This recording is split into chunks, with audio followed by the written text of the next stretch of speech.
Čau, čau, šeit ir attēls, kas atspoguļo tevi šobrīd, šajā brīdī. Un šī kārts runā par to, ka tu esi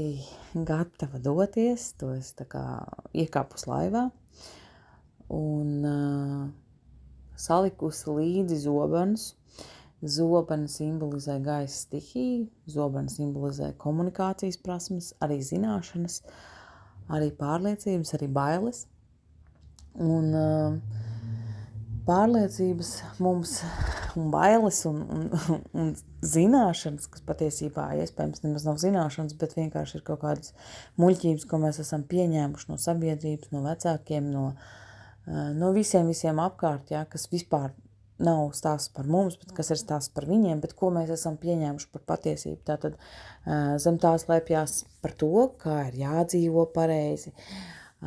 zem tā apakšā slēpjās, kā ir jābūt, jā, kādas vispār attiecības es vēlos, kādas attiecību modeļi vispār ir manā galvā.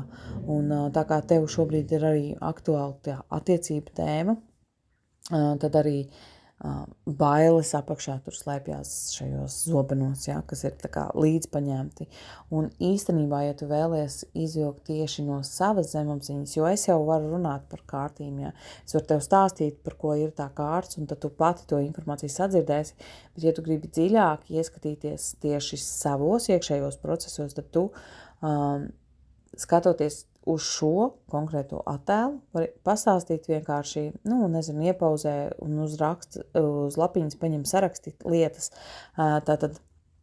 kas šī ir par sievieti, kur tu redz attēlā, uz kurien viņa dodās, kāda ir viņas plāni, mērķi, dzīves misija, ko viņa jūt, kādas ir viņas attiecības, pastāstīt par šo sievieti, aprakstīt viņu, visu, kas nāk prātā, visu, ko tu redzi, visu simboliņus, katru niansīti, ko tu ieraugi, tad pastāstīt to stāstu, kas notiek tajā attēlā,